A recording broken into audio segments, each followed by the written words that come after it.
What is good, YouTube? Chris with Jerno's Comics and Pop Culture. All right, guys. Captain Marvel is about to hit 1 billion at the box office, and it is still getting pulled in to so much controversy.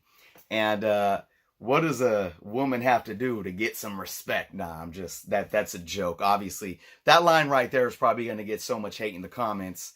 But seriously though, this is a film that seems to keep getting hate and pushback from all sides of uh, the fandom, the different groups of people within the so-called fan base, from moviegoers, from critics, and from YouTubers, obviously. And you know what we are probably most familiar with is the fact that this movie has been more than criticized for being feminist, left-wing uh, agendaism, and it's just filled with all this stuff. Nobody wanted it.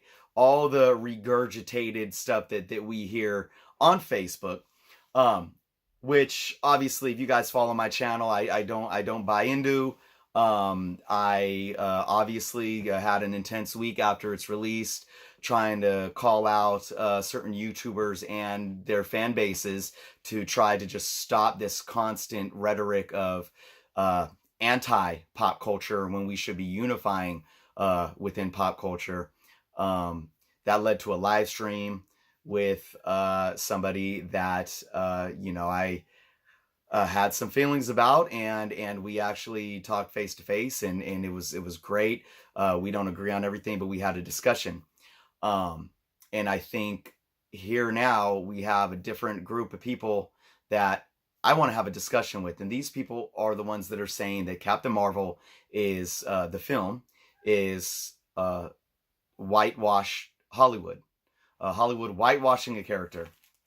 So when we talk about the politics of things, this is on the opposite end, and this is coming from the fact that the original female title, or the original Captain Marvel title given to a female, was Monica Rambeau in the comic books in 1982.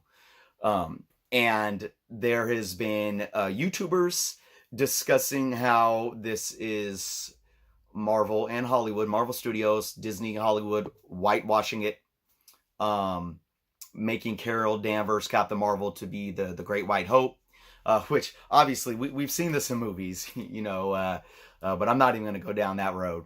And I've seen a lot of it on my own feeds on Facebook and stuff, and I'm here to kind of set the record straight and get to the bottom of this argument. Okay, let me just put some facts out there, and let me put this out there to back up why I believe that this is not whitewashing a character, um, in why I'm making that stand. The reason why Carol Danvers being introduced as Captain Marvel in the MCU was the right thing to do is because of this. Now let's look at some facts here. Carol Danvers was first introduced in 1968. Okay? Monica Rambeau was first introduced in 1982. Carol Danvers got her powers directly from Captain Marvel, Marvel. When she was injured from the explosion and she had Marvel's blood transfused, she took the powers of Captain Marvel. Now, of course, her name that was given was Miss Marvel at the time. Captain Marvel was still Captain Marvel. She couldn't take that name. And then eventually Captain Marvel died. She stayed Miss Marvel. Now, when Monica Rambeau got her powers, she got them from an energy source, like an intergalactical energy source that had nothing to do with Marvel or Captain Marvel. But the comic book writers and editors at the time just decided to give her the name Captain Marvel. Nobody was using it at that time. Maybe it was a marketing ploy. I don't really know. I can't say. My thing is probably marketing ploy. And that didn't last for long. She became Photon, and they tried to give the Captain Marvel title to Marvel's son and a couple other people later on, right? So So right here, just given this information, we have enough information that clearly says Carol Danvers ties more into Captain Marvel than Monica Rambeau does because of her powers, because of the history, and because Monica Rambeau had like literally no ties to Marvel at all. At all. So, moving forward, when the Captain Marvel name failed the next few characters and it didn't really catch on and cling to fans and audiences, we saw Captain Marvel, or excuse me, Miss Marvel, Carol Danvers, given the name, I believe, in 2012, Captain Marvel for the first time. Okay? At this point, we were introduced to a new Miss Marvel. Now, this new Kamala Khan, this new Miss Marvel was Marvel's attempt at bringing in a different ethnicity, a different race of character into the comic books that we never really saw too much before. Now, don't get me wrong. Marvel under Stan Lee, and this is where this whole like forced diversification I have arguments with, because Stan Lee stood for diversification in a way to where he introduced the first black superhero in 1966. He introduced different races and ethnicities, whether superheroes or side characters, all throughout his time in Marvel. And we even saw DC, you know, we introduce the black a black Green Lantern, and then later on a Latino Green Lantern, and so forth. So, you know, diversification really is nothing new, and it does reflect more of our society, especially in America. We are a diverse population. So again, this is specifically going to those that are saying Captain Marvel in the MCU was whitewashed. If you look at what Marvel is doing, by giving Carol Danvers the Captain Marvel title, okay, it ties her to her roots because she got her powers and she trained from the original Captain Marvel. It only makes sense. Monica Rambeau didn't. Monica having the name Photon is more appropriate because it's more her own. But also by giving Carol Danvers, the original female Marvel, by giving her the Captain Marvel title, it allowed this new Middle Eastern character to come into play. And now I'm going to be completely honest. I don't know too much about the character Kamala Khan. I wasn't too into her at first just because of the art. The artwork just threw me off. But later on, I did start actually collected her run. I think I have like almost all of her first run, and I haven't read it yet. So, but what I do know from her being introduced in the Spider-Man books and whatnot is that she called herself Miss Marvel because she was a fan of Carol Danvers. That's as much as I know. Anybody that knows more can leave some information in the comments. I'd appreciate it. So, contrary to what these people are saying, is Marvel, in terms of them as a publisher in the books, has done so much to diversify around the Miss Marvel and Captain Marvel characters. So again, giving Carol Danvers, the white woman, the name Captain Marvel does so much more right in terms of marketing and in terms of marketing more diversification, okay? Now let's see how that correlates to the MCU and bringing Carol Danvers into the MCU. Now, there's the other argument of why even Carol Danvers as Miss Marvel or Captain Marvel had to be the one to be introduced in the middle of Infinity War and Endgame. We had the hint of Adam Warlock. We know that in the comic books, Adam Warlock had a big role in fighting Thanos in the Infinity Gauntlet and Infinity War and whatnot. So why wasn't it him that came to save the day? You know, there was a handful of other characters that could have been introduced. That's a whole nother argument. But here we are sitting with the fact that it is Carol Danvers that was introduced. Why give Carol Danvers the Captain Marvel title in the movies? And why not let it be Monica Rambeau. And I'm going to say it again. By the MCU introducing Carol Danvers into the MCU first, regardless of where it's at, in the middle of Infinity War and Endgame, or regardless, by introducing Carol Danvers first, it stays much more true to the comic books. Because Carol Danvers was there 14 years. Carol Danvers, we are introduced, the Marvel Cinematic Universe, since the beginning, has been introducing the Kree, has been introducing the cosmic realm of the universe, bringing in Guardians of the Galaxy with Kree. We saw the Kree in Agents of S.H.I.E.L.D. This is where this is going. And Photon, or Captain Marvel, aka Monica Rambeau, had nothing to do with this universe. For the most part, comparative to Carol Danvers. So the storyline fits, the storyline works. Now, why not call her Miss Marvel and introduce Captain Marvel later as Monica Rambeau? Well, again, it's about marketing, and it's about correlating Carol Danvers to the original Captain Marvel. It works because right now in the comic books, for the last 7 years, Carol Danvers has been Captain Marvel, okay? And again, Miss Marvel is now Kamala Khan. So if we introduce Carol Danvers in the MCU as Miss Marvel, there's going to be somebody out there saying they're whitewashing Miss Marvel, because why not introduce Kamala Khan? Which I do feel the MCU is going to do, probably sooner than later. I have a feeling about that. Now, so it's like, can they never do wrong? There's always going to be somebody that's going to be picking this stuff apart and having a problem with it. Whether it's having a problem with it because they're so focused on a certain form of politics or identity politics or whatnot, or they're focused on clickbait and really just, building this stuff up because it feuds this and it gets views on YouTube and it gets clicks and it gets subscribers and it starts these arguments and you just start going down the rabbit hole and all this crap. I mean, this is my issue with these things on both ends. So that is my argument, guys, why this is the way it should have been set up, because it does stay truer to the comic book material.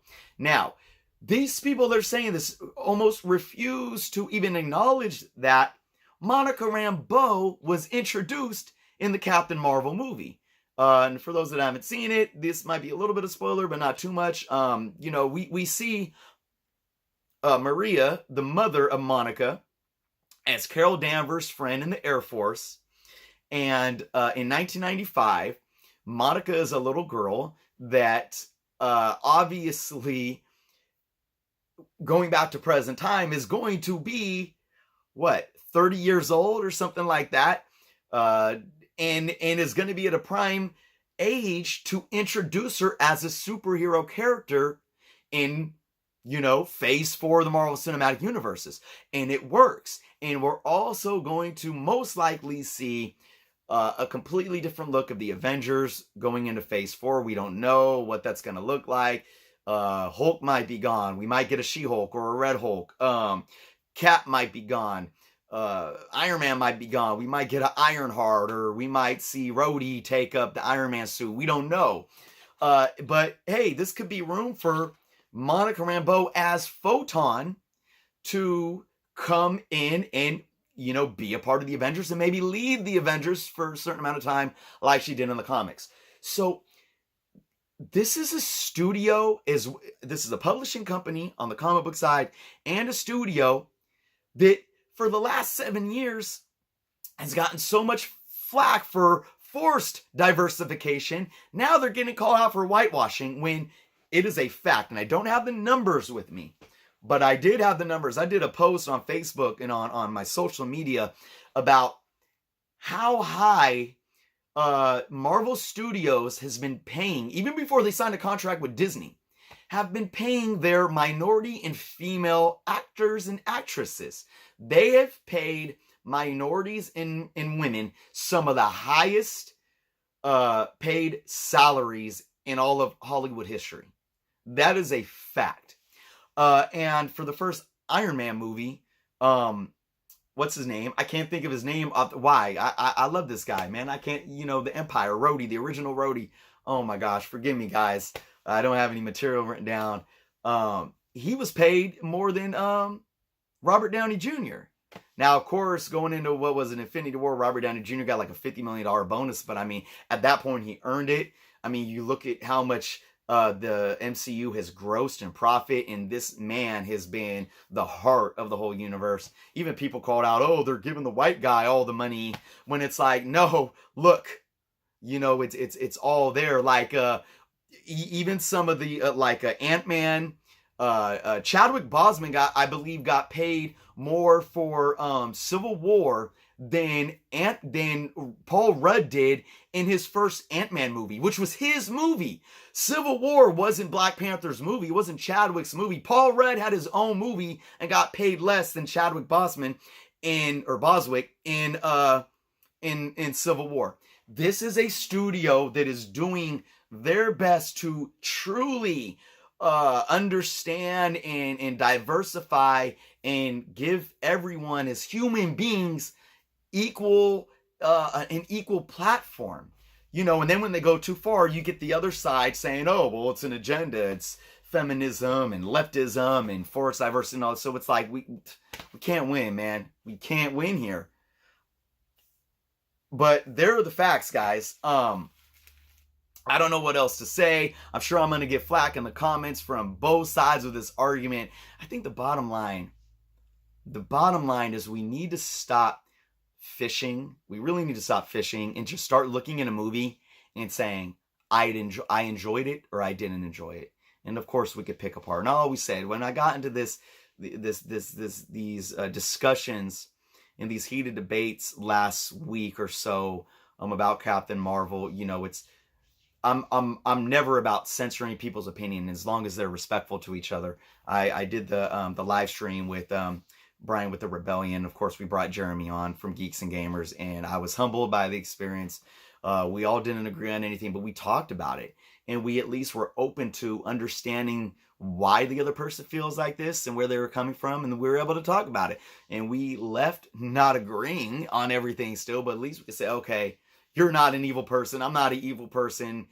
Maybe I can understand this. I can't really understand that, but hey, whatever. It is what it is. So let's kind of go into that and into this with that kind of mentality, guys. And the last thing I want to say for all of you is research the facts.